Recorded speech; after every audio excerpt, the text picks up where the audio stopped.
A aula de hoje é preparo de amostra. Preparo de amostra do módulo 1, que são as técnicas espectrométricas, estão voltados ao preparo da amostra para a determinação de elementos, a determinação elementar. Existe também o preparo de amostra para a determinação de compostos orgânicos. Isso vocês vão ver na parte de separações. Essa trata-se apenas para o preparo de amostra para a determinação elementar. O preparo de amostra é uma etapa que está inserida na sequência analítica. A sequência analítica nada mais é do que as etapas que envolvem o seu método analítico. Primeiro tem a definição de um problema.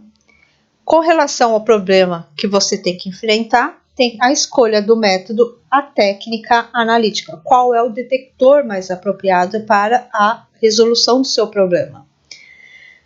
Com relação já ao preparo de amostra, tem a etapa inicial, que é a amostragem, o preparo de amostra propriamente dito. Na hora que você for determinar o seu analito, o seu elemento de interesse, tem a etapa de calibração, obtenção das medidas, cálculo dos resultados, avaliação dos resultados e a tomada de ação frente ao resultado obtido. A etapa de preparo de amostra, que é o que a gente vai ver nessa aula, é a etapa dentro da sequência analítica que gasta-se mais tempo. 61% do tempo gasto na sequência analítica toda está relacionado ao preparo de amostra. As outras etapas requerem menos tempo para serem executadas. O preparo de amostra, a escolha do preparo de amostra está relacionada à técnica espectrométrica a ser utilizada. Se a sua técnica espectrométrica, a introdução de amostra é apenas líquida, você vai ter que transformar a sua amostra, que pode ser um sólido, num líquido. Se a sua amostra permite a introdução de uma amostra sólida, você pode não passar pelos mesmos procedimentos de tratamento de amostra. Ainda tem o tempo. Se você tem um tempo muito baixo para a obtenção de um resultado, você não pode usar um preparo de amostra que demanda muito tempo. Com relação à concentração do seu analito, se ele estiver em baixíssimas concentrações, você não pode usar um preparo de amostra que vai diluir muito a amostra. Então, tem que se escolher o preparo de amostra com relação ao todo. Qual é o método, qual é a concentração do analito, as características da amostra, o tempo que eu tenho para a execução do preparo de amostra. A primeira etapa dentro do preparo de amostra é a amostragem. A amostragem é a tomada de uma porção de um todo.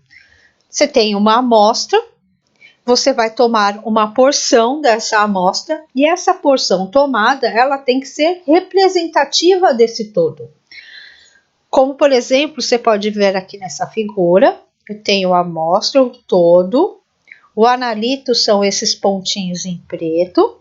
Eu vou tomar uma porção dessa amostra que eu vou levar para o laboratório e essa porção tomada tem que ser representativa desse todo.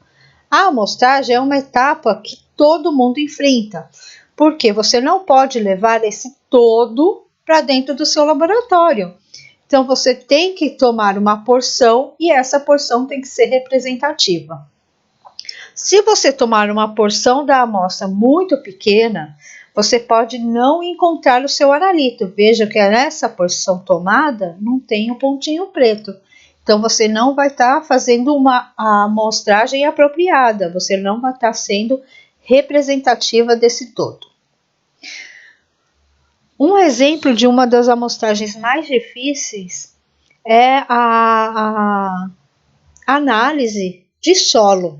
Eu tenho um território aqui e nesse território eu quero analisar o solo de todo esse território. Como tem que ser a amostragem? Qual é a quantidade de solo? Qual é a profundidade? Qual é a região que eu tenho que amostrar? para que ela seja representativa desse território todo. Então, a gente tem que saber muito bem quais são as regiões, qual é a massa que tem que ser amostrada e qual é a profundidade. Uma coisa interessante na análise de solo é se você quer ver contaminantes recentes ou contaminantes passados. Contaminantes recentes estão mais na superfície, enquanto os passados estão em determinadas profundidades. Então, você tem, dependendo do seu interesse analítico, você vai ter que ter uma região específica para amostrar esse solo. Então, existe a melhor maneira de fazer a amostragem, dependendo de sua situação. Se você quer analisar a água de um rio, não tem como você levar o rio inteiro para dentro do seu laboratório. Você vai ter que tomar porções dessa água em diferentes regiões desse rio, para que ela seja representativa do rio todo, para que você tenha um resultado mais real, mais preciso, mais exato possível, que represente o rio. Olhando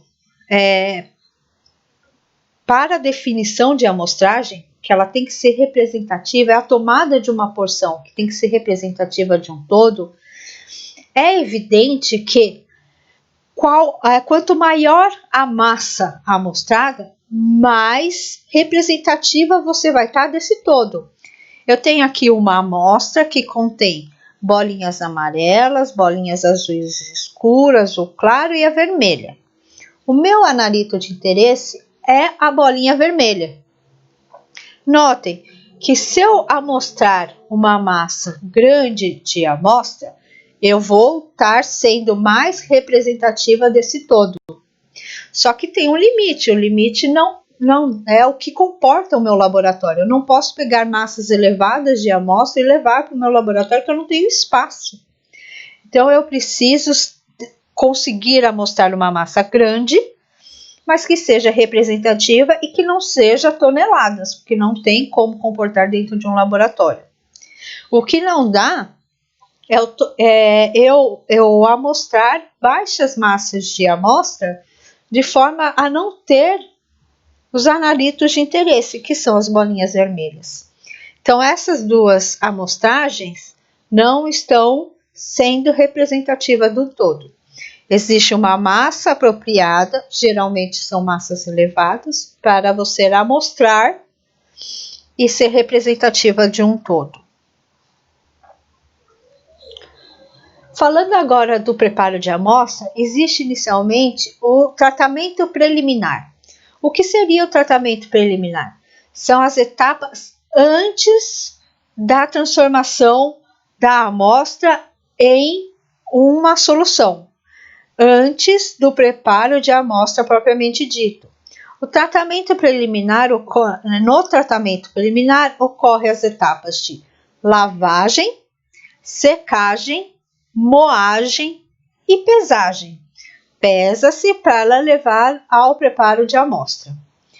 É possível também não realizar preparo nenhum, desde que eu tenha um detector que faça análise direta de sólidos. Se eu conseguir dentro do detector introduzir o sólido, eu posso fazer a determinação direta, colocar esse sólido no detector ou fazer uma suspensão e colocar no detector. O que nós vemos mais na espectrometria são os detectores cuja introdução da amostra é via líquida. Então, temos que passar essa amostra pelo tratamento de amostra de composição ou dissolução, ou por procedimento via seca ou via úmida, diferentes procedimentos, de forma a ter uma amostra sólida se transformando num líquido.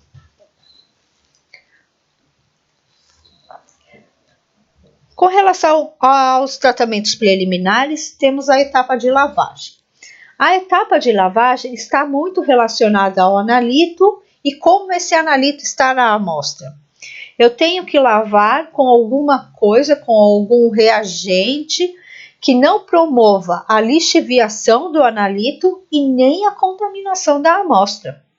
Normalmente a gente lava com água desionizada, que é a água Miliquet.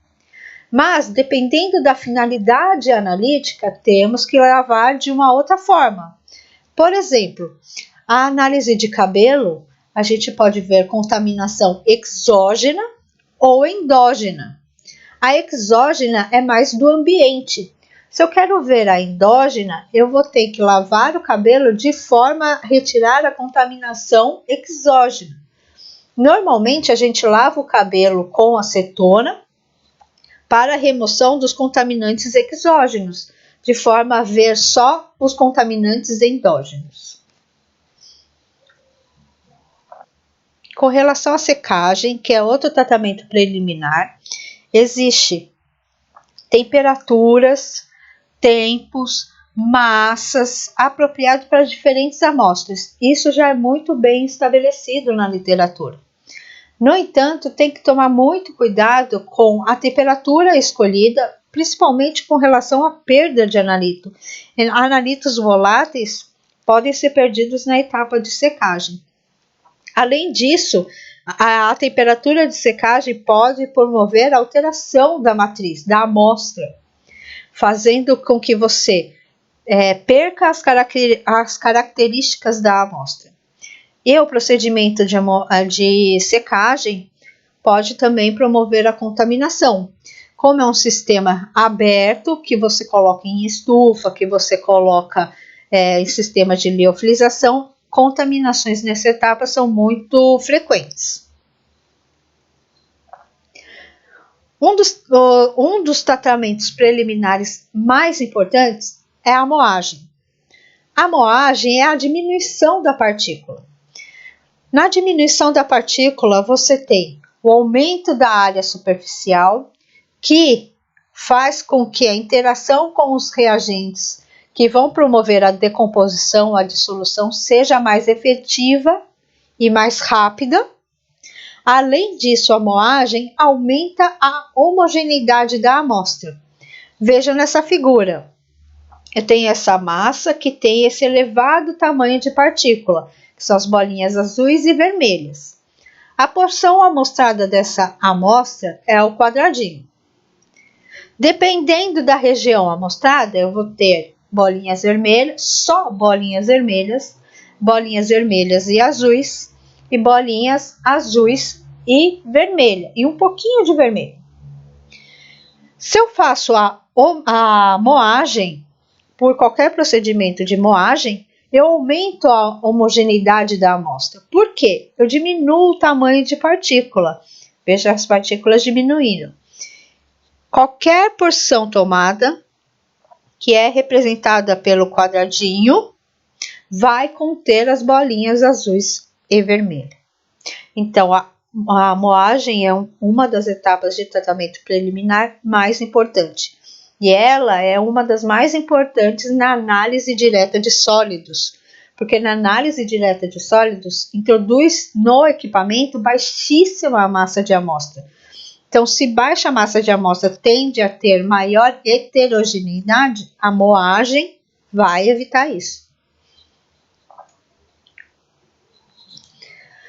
Como eu escolho a melhor moagem? Eu escolho o melhor sistema de moagem pela capacidade que ele tem, a quantidade de amostra que eu consigo colocar dentro dele, o rendimento que eu tenho no final, a quantidade de amostra pelo tempo que eu demorei para moer, a temperatura que chega esse moinho, a contaminação que pode promover esse moinho, o elemento e o tipo de amostra que eu quero determinar, que eu quero analisar, e o tamanho de partícula desejado. Com relação ao tamanho de partícula, podemos realizar a moagem grosseira, fina e extra fina. Na química analítica, nós utilizamos esses 3 tipos de moagem. Existem outros tipos de moagem que têm outros tamanhos de partícula. Na maioria das técnicas analíticas, esses tamanhos de partículas são adequados. Para análise direta de sólidos, a moagem extra fina é a mais adequada, com que consegue atingir o menor tamanho de partícula. Com relação ao elemento que eu tenho que determinar, ou ao tipo de amostra que eu tenho que analisar, é importante saber os componentes do moinho. Se o moinho é feito de carbeto de boro, carbeto de tungstênio, titânio, aço cromo, aço carbono. E qual é o analito de interesse? Qual é o elemento de interesse que eu desejo determinar? Se eu quero determinar ferro, eu não posso utilizar o moinho que é feito de aço carbono, porque a sua composição tem 99% de ferro. Possivelmente, esse moinho vai introduzir uma contaminação. Isso vale para os outros analitos.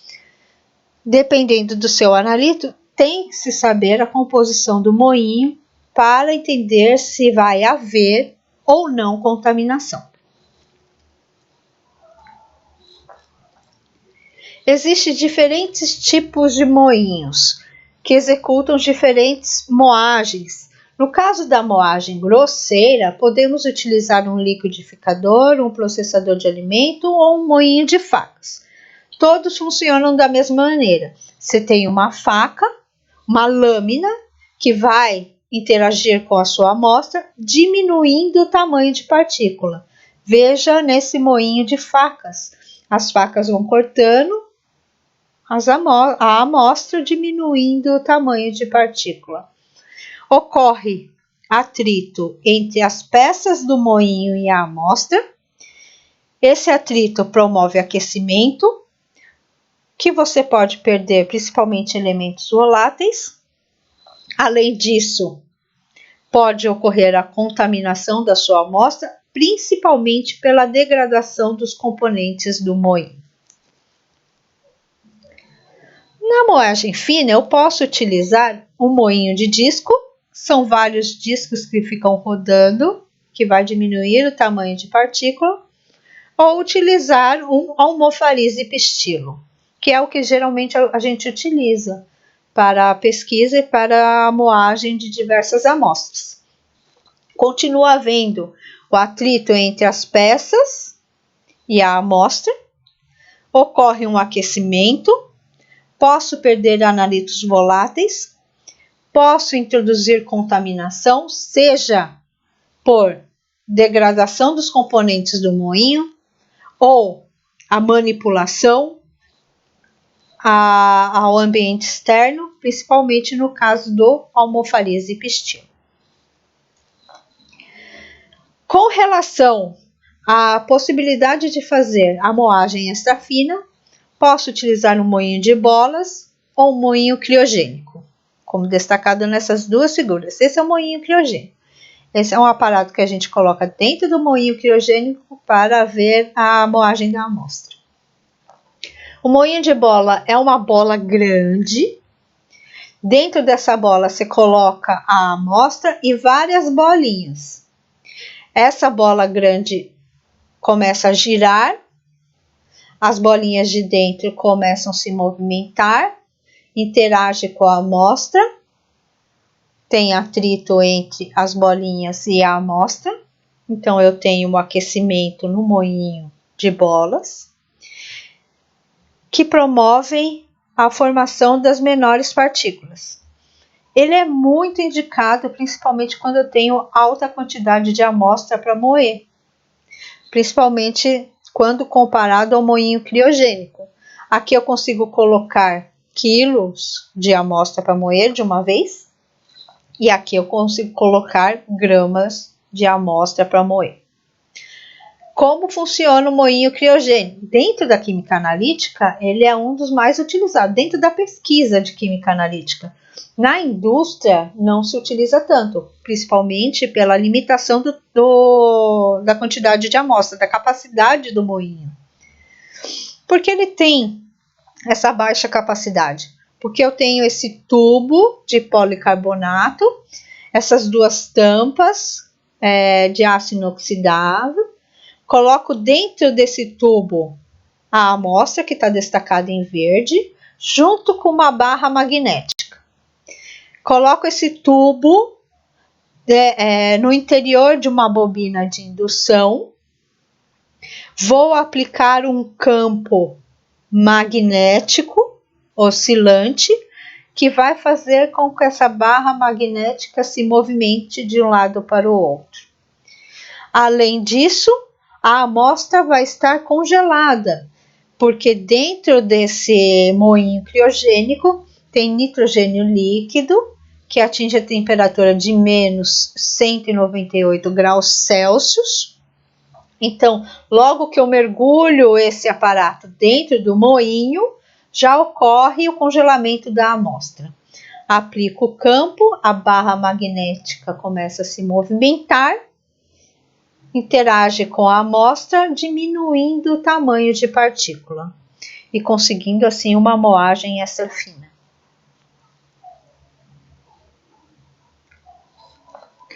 Um dos últimos tratamentos preliminares é o peneiramento. Normalmente é feito para amostras de solo, onde você quer retirar pedras para analisar só o solo. Tem um exemplo aqui, que eu consigo retirar pedras grandes de outras pedras até obter uma amostra de solo com menor tamanho de partícula. Cada uma dessas peneiras tem uma porosidade específica que vai diminuindo, de forma a passar tamanhos de partícula menor para cada peneira que está contida nesse sistema. Esse sistema tem várias peneiras, ele fica se movimentando de forma a promover o peneiramento da sua amostra. Além de eu só tomar essa porção para análise, eu posso também analisar cada uma dessas frações de diferentes tamanhos de partícula. Na análise de solo, isso é bastante interessante, porque tem analitos que preferem estar em partículas de tamanho maiores do que nas partículas de tamanho menores.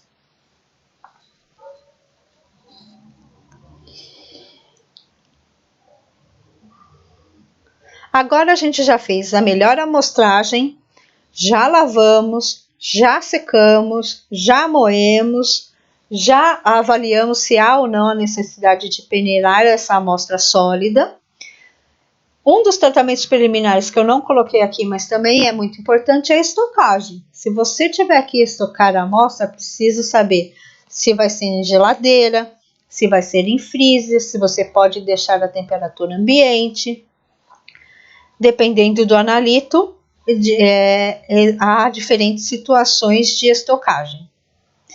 Após eu fazer todas essas etapas da melhor forma possível, eu vou tratar essa amostra sólida de forma a ela ser transformada num líquido, porque meu detector só consigo introduzir a amostra líquida. Como é feito isso? Eu tenho a amostra sólida, coloco reagentes, forneço energia. Quando eu tenho essa mistura, eu promovo reações químicas que ocasionam o rompimento de ligações. Eu tenho a destruição da matriz da amostra e tenho no final uma solução sem qualquer partícula sólida.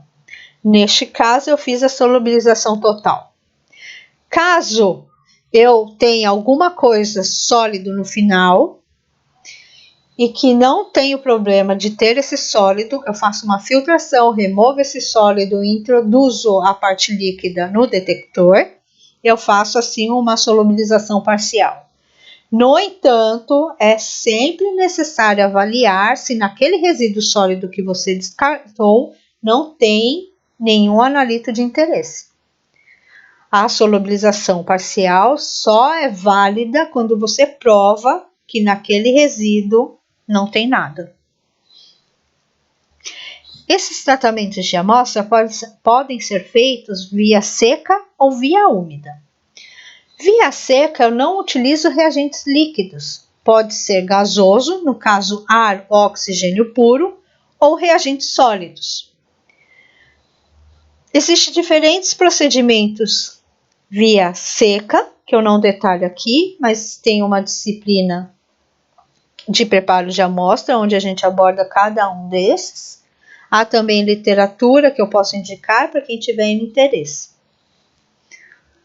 Com relação ao sistema via úmida, agora a gente adiciona junto com a amostra sólida reagentes líquidos, ácidos, misturas de ácidos ou ácidos com peróxido de hidrogênio.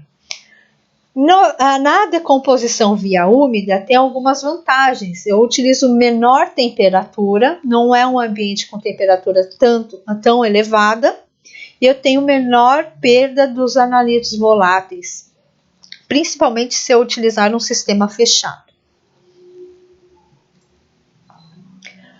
A decomposição por via úmida. Eu posso fazer a fusão ou as cinzas. No caso da fusão, ela é aplicada muito para amostras inorgânicas, ligas metálicas, lixos eletrônicos. No caso das cinzas, é aplicado para amostras orgânicas, amostras biológicas, amostras de alimento. Então, eu posso fazer via seca para amostras inorgânicas e amostras orgânicas. A fusão. A fusão é feita da seguinte maneira. Eu tenho um cadinho, coloco uma massa de amostra junto com a massa de fundente sólido. Aqueço. Depois de um determinado tempo, eu tenho um resíduo que, se eu colocar água ou ácido, eu tenho uma solução límpida, sem partículas sólidas no final. Caso eu tenha alguma partícula sólida, eu tenho que otimizar o meu procedimento de fusão até obter uma solução sem nenhum resíduo sólido. O aquecimento para a promoção da fusão pode ser feito pelo bico de Bunsen ou forno tipo mufla, que nada mais é do que uma chapa de aquecimento fechado, ou uma mufla com aquecimento por micro-ondas. As muflas atingem temperaturas mais elevadas quando comparado com o bico de Bunsen. As muflas, principalmente a mufla por micro-ondas, permite um sistema mais controlado de fusão, principalmente por ser mais fechado e não interagir com o ambiente e não introduzir contaminantes externos.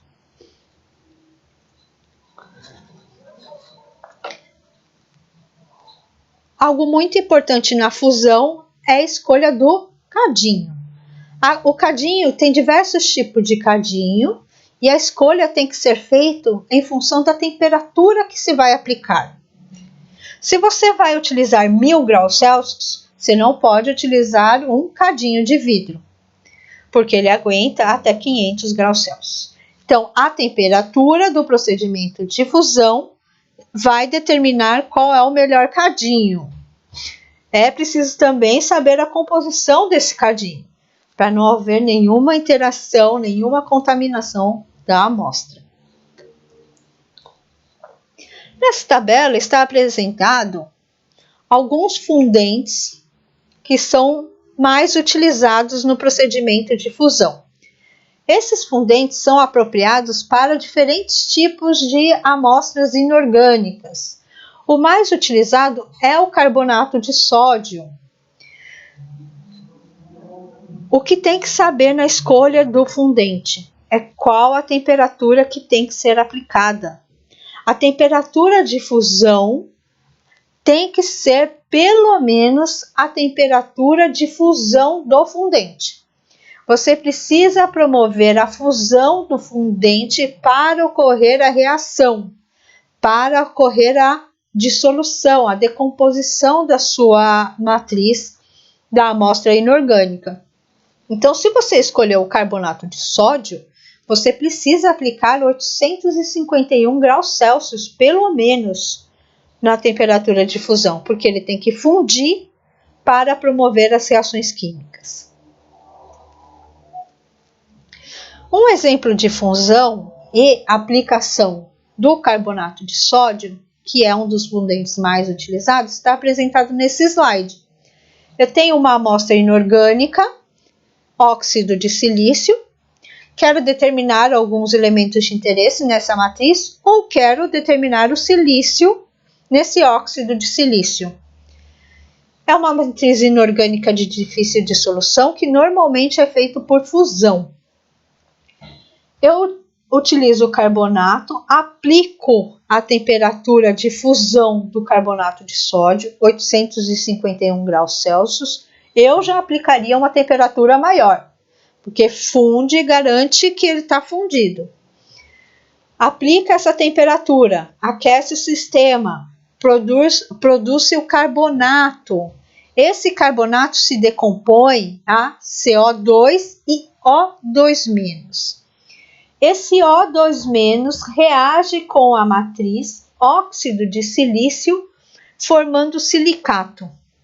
Tem-se aqui a formação de um ânion, que na hora que você coloca água ou ácido, ele se solubiliza, formando uma solução sem resíduo nenhum, sem partícula sólida nenhuma.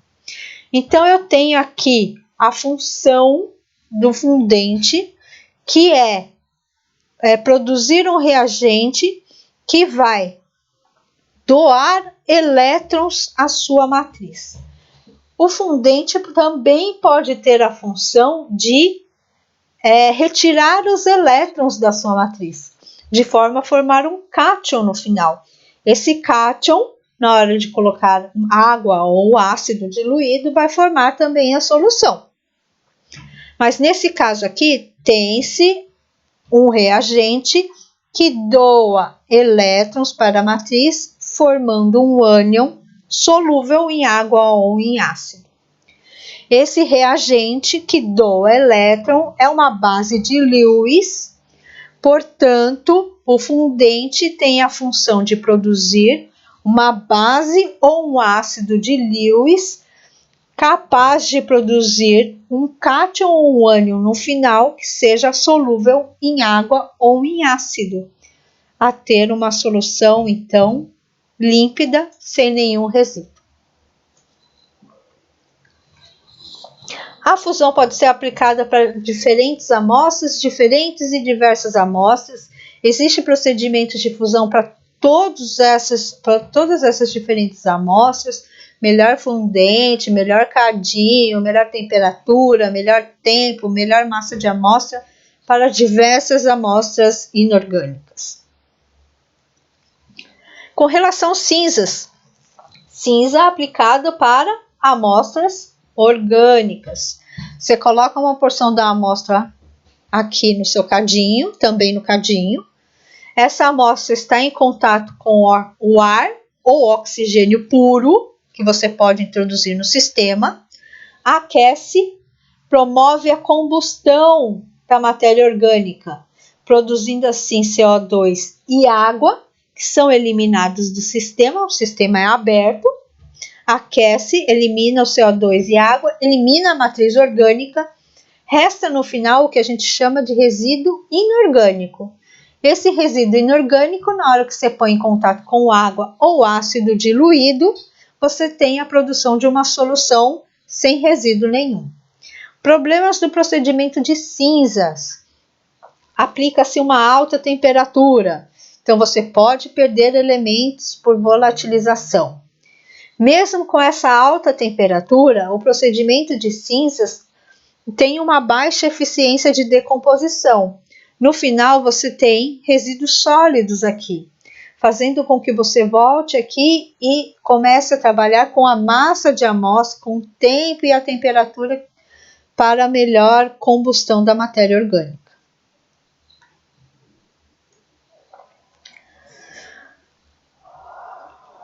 A perda de elementos voláteis pode ser vista nessa tabela. Eu tenho diferentes matrizes orgânicas. Para a decomposição dessas matrizes orgânicas por procedimento de cinzas, eu tenho que aplicar diferentes temperaturas de diferentes tempos.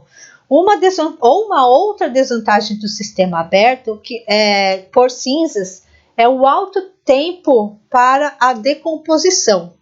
Notem aqui que se demora 16 horas para promover a decomposição de sangue. Então é um procedimento muito demorado.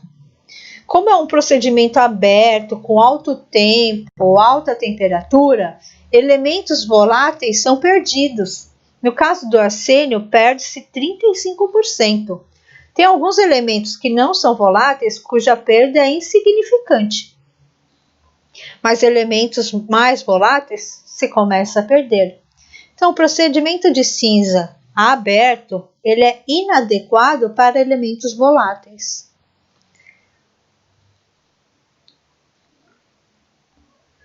É por isso que há a possibilidade de executar o procedimento de cinzas, a combustão de matéria orgânica, usando o sistema fechado. Nesse caso, a gente tem a combustão de Schwenninger. A combustão de Schwenninger é bem simples, utiliza vidrarias muito simples e não utiliza mufla, não utiliza chapa de aquecimento nem nada. Eu tenho aqui apenas um Erle. Dentro desse Erlenmeyer, a gente coloca uma solução absorvedora, geralmente é um ácido diluído. Eu tenho aqui um suporte que tem um copinho de platina. Nesse copinho de platina é que vai a amostra. Mas a amostra, ela é pesada, a amostra, esses pontinhos pretos, é pesada num papel de filtro. Dobra esse papel de filtro e coloca nesse suporte de platina. Nesse momento, você introduz um fluxo de oxigênio puro, queima o seu papel contendo a amostra, fecha o sistema, promove a combustão do papel. Ao final desse processo de combustão, agita-se de forma que a solução absorvedora absorva todo o componente volátil que foi produzido e contenha todos os seus analitos de interesse aqui nessa solução absorvedora. Notem que é um sistema fechado, portanto, nesse sistema fechado, é um sistema de cinza, combustão de matéria orgânica, que você não tem perda de elementos voláteis.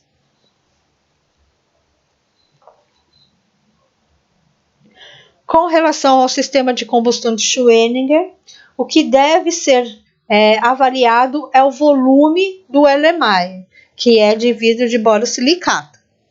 Dependendo da quantidade de amostra que foi colocada no seu interior, deve-se escolher o volume do Erlenmeyer. Quanto maior a quantidade de amostra, maior é o volume desse Erlenmeyer. Por quê?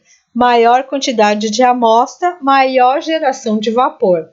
Se por acaso você colocar uma massa muito elevada num frasco de baixo volume, você pode promover até mesmo uma explosão do sistema, porque gera-se uma quantidade bastante elevada de gases. Uma comparação entre o sistema fechado e o sistema aberto por cinzas. O sistema fechado, ele tem a vantagem de ser muito mais rápido, baixo risco de perda e contaminação, perda por volatilização e contaminação externa, já que é um sistema fechado, e tem menor custo, já que você não usa nada para aquecer, principalmente mufla, que é o custo maior no sistema de cinza, ou uma chapa de aquecimento.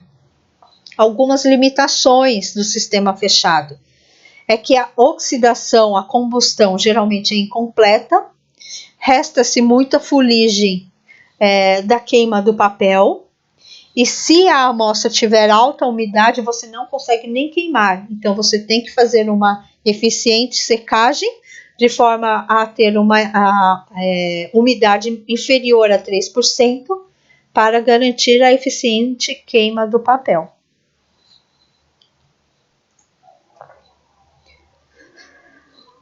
Além de usar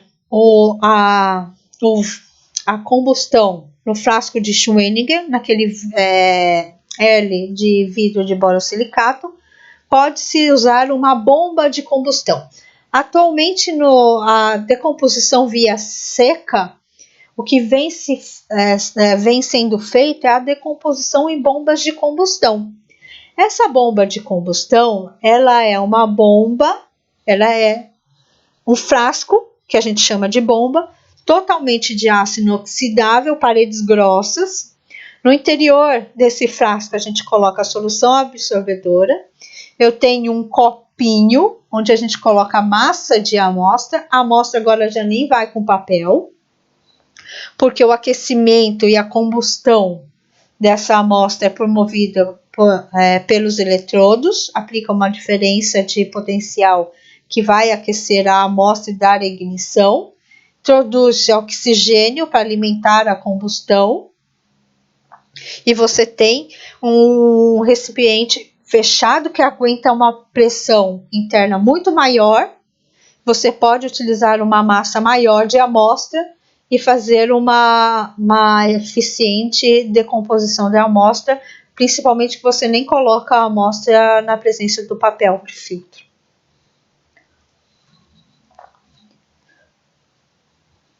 Com relação à decomposição via úmida, a via úmida é aquela que a gente coloca reagentes líquidos, misturas de ácido ou um ácido, ou mistura de ácido com o peróxido de hidrogênio.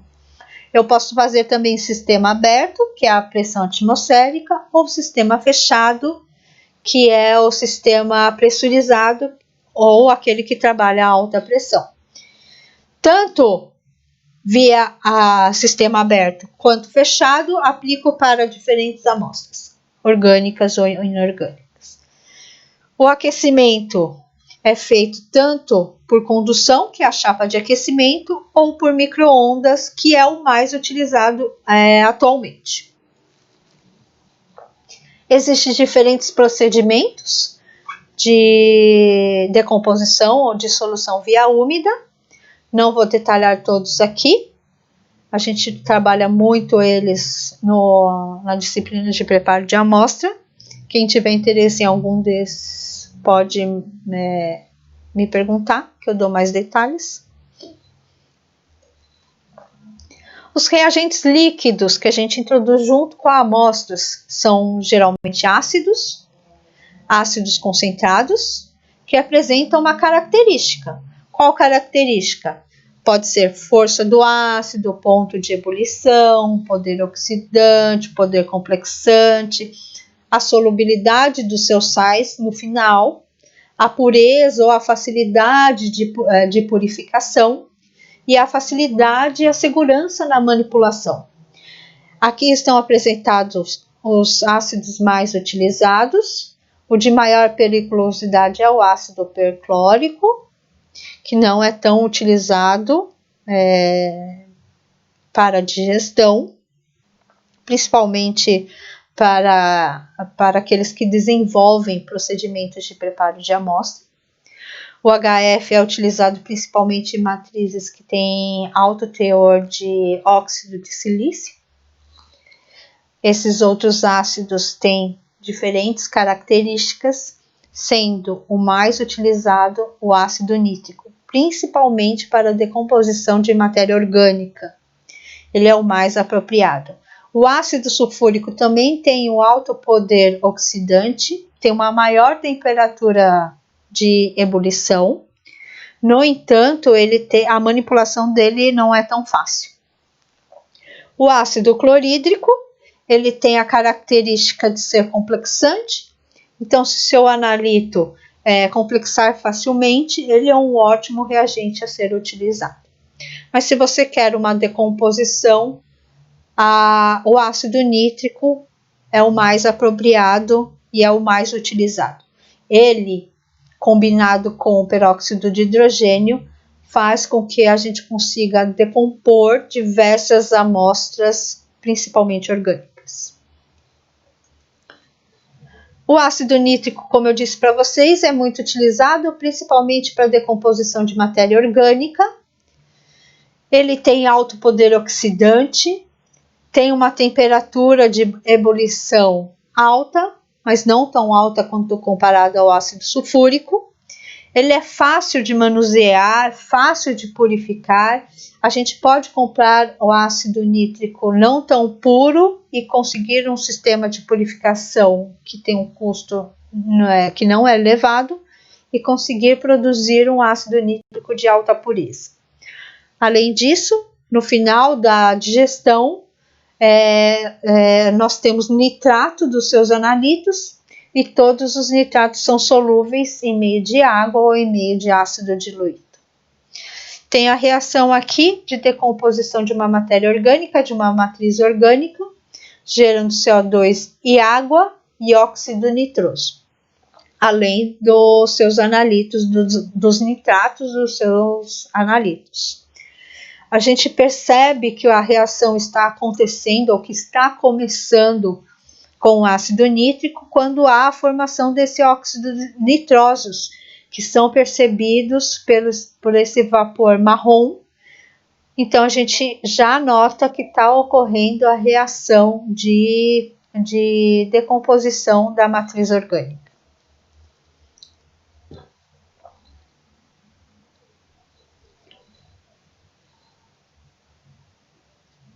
Com relação ao aquecimento, por via úmida, ele pode ser numa chapa de aquecimento, que é o aquecimento condutivo. No aquecimento condutivo ele é utilizado, mas eu tenho maior perda de calor. Primeiro eu aqueço o recipiente, depois os reagentes e sua amostra, então você perde muito calor. Ou eu tenho o aquecimento por micro-ondas, que é o mais utilizado atualmente. O aquecimento por micro-ondas, ele é um aquecimento localizado que ocorre nos reagentes e na sua amostra. O aquecimento ocasionado pela micro-ondas é resultado da interação das micro-ondas com íons dissolvidos e com o solvente, no caso as moléculas de água.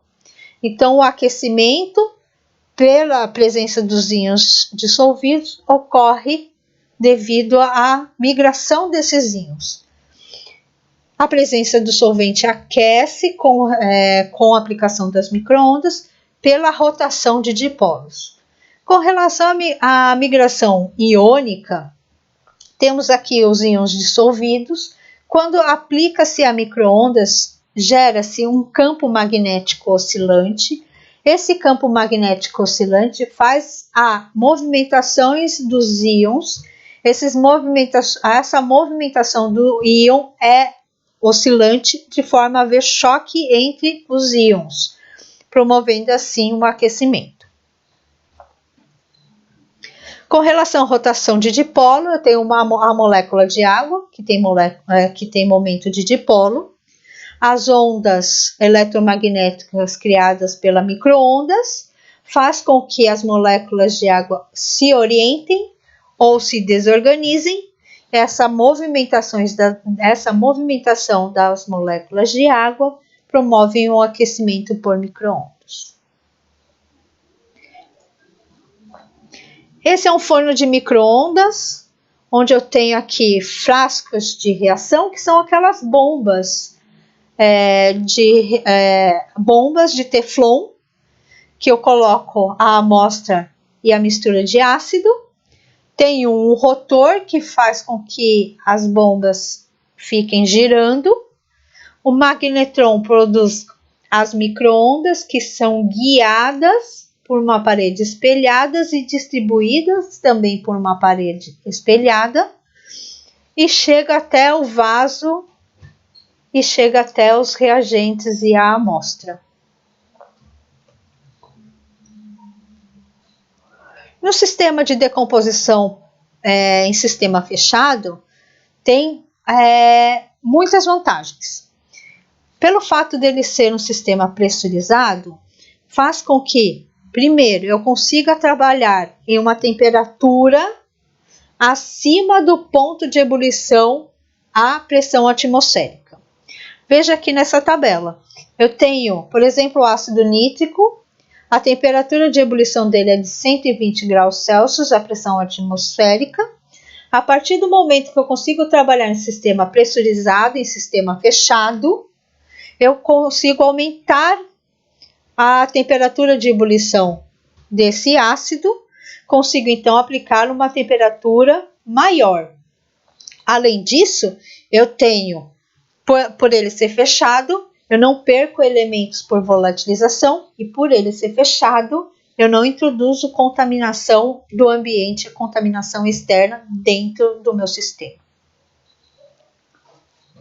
Essa é uma bomba de combustão, que é onde a gente coloca naquele rotor. Essa bomba de combustão, ela é de teflon. Dentro dela tem o vaso de reação, o vaso reacional, que eles têm diferentes composições, que a gente escolhe pela temperatura que a gente vai aplicar. Essas são as temperaturas que esses vasos aguentam. Dentro desse vaso de reação tem a amostra e a mistura de ácido. Colocamos nessa bomba, aplicamos um programa de aquecimento que vai atingir uma determinada temperatura. Podemos otimizar a temperatura, a rampa, o tempo que ele permanece nessa temperatura. Esse vaso de reação tem várias válvulas de segurança, como por exemplo essa mola ou essas válvulas, que são necessárias para evitar explosões.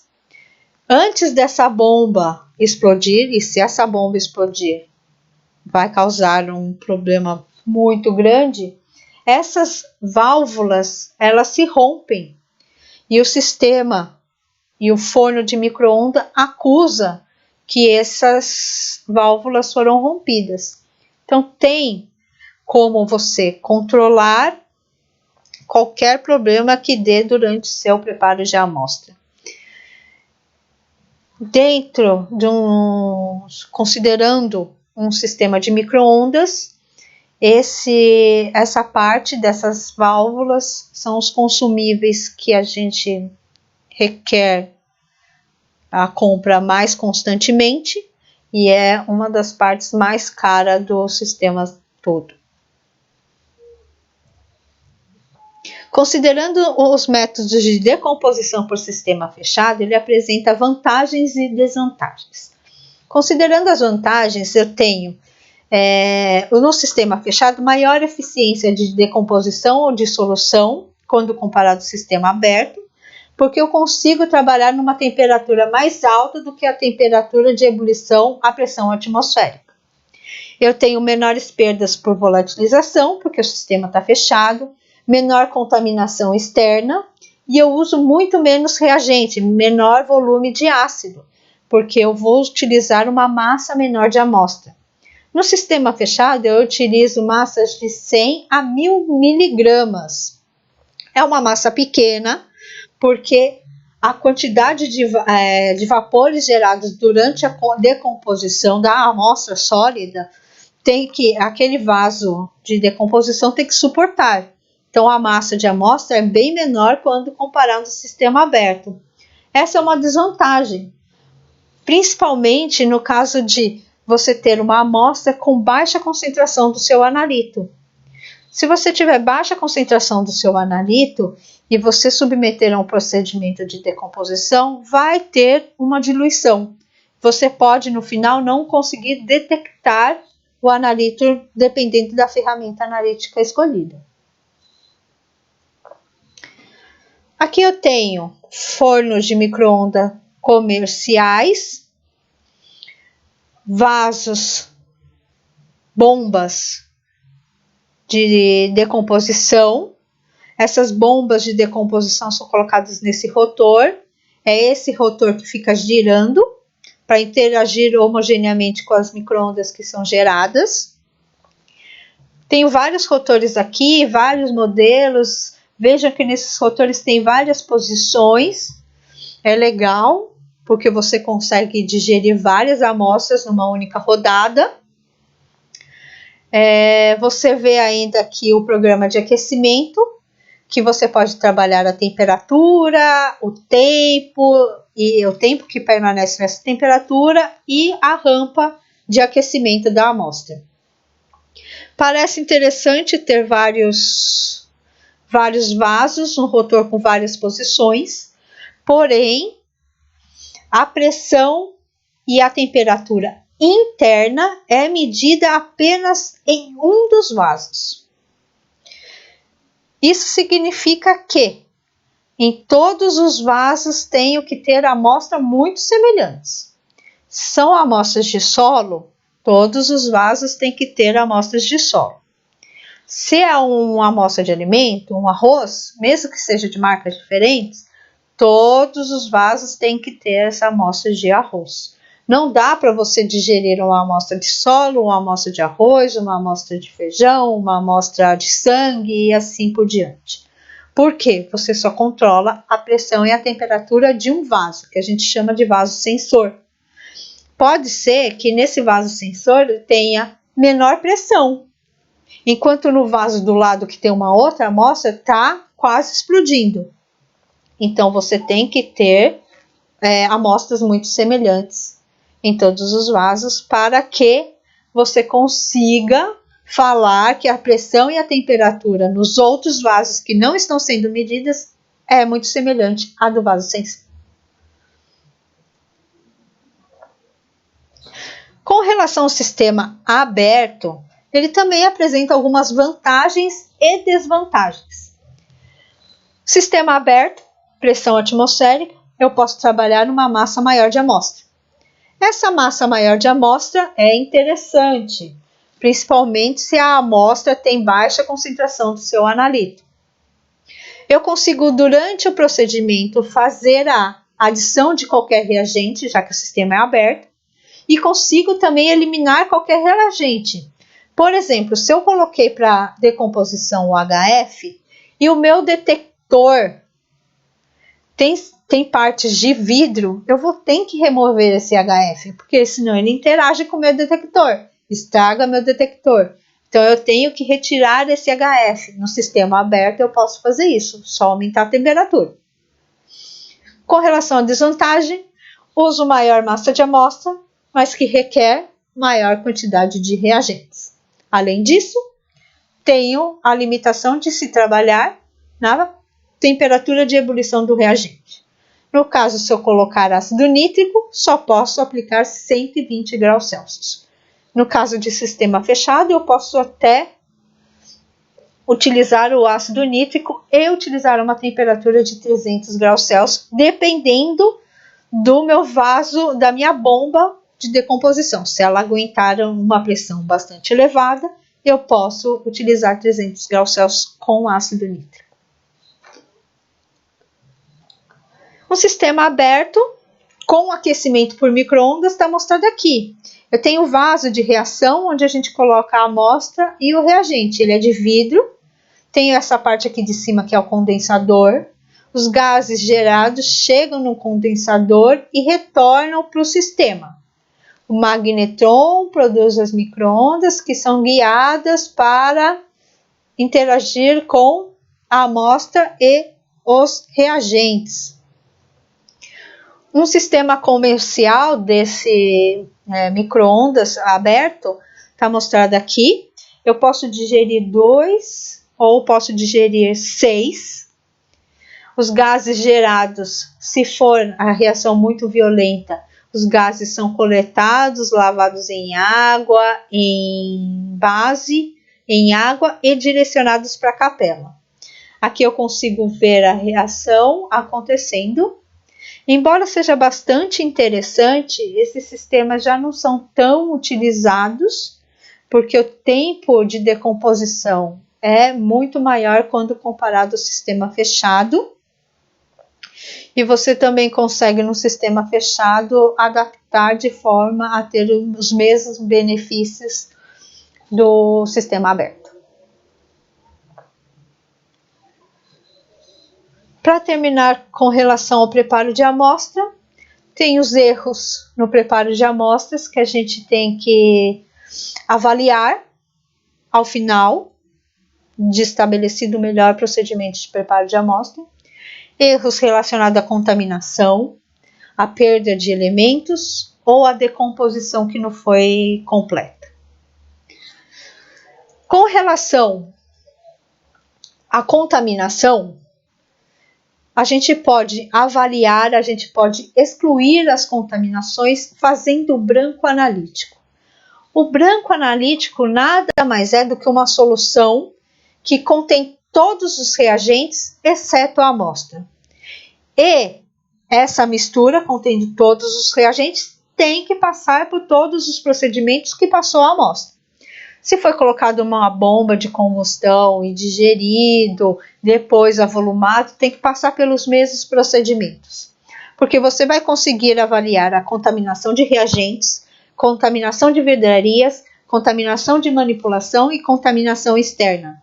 Ao final, você analisa esse branco e subtrai da concentração obtida para a amostra. Então, você retira toda a contaminação externa que pode ter acontecido durante o preparo de amostra. Para avaliar a eficiência de decomposição, perdas do seu analito, normalmente a gente faz a análise de um material de referência certificado, um CRM.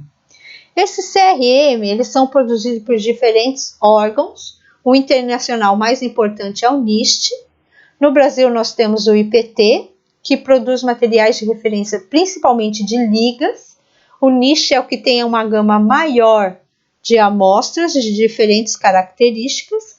Como está destacado aqui, tem amostras de alimento, de folhas, amostras biológicas, amostras ambientais. Esses materiais de referências têm um certificado. Esse certificado vem com as concentrações de diversos analitos.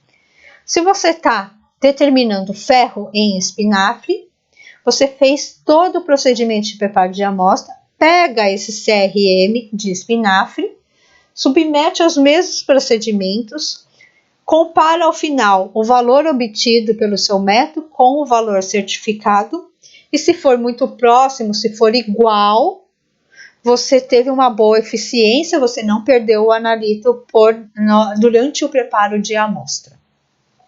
Então, essa é uma maneira de verificar a eficiência do preparo de amostra, e o CRM também é utilizado para verificar a exatidão do seu método analítico. Para finalizar, se o meu detector permite fazer análise direta de sólido, eu posso suprimir toda a etapa de decomposição, que demanda mais tempo, fazer análise direta de sólidos, ou introduzindo o sólido diretamente, ou produzindo uma suspensão.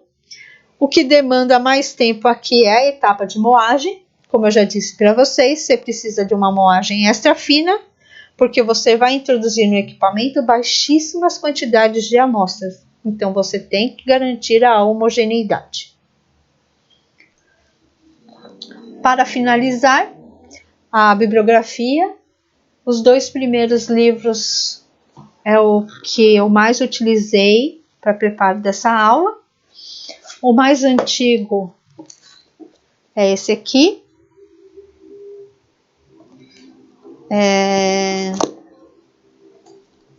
Não tem na biblioteca, nem o mais antigo e nem o mais recente.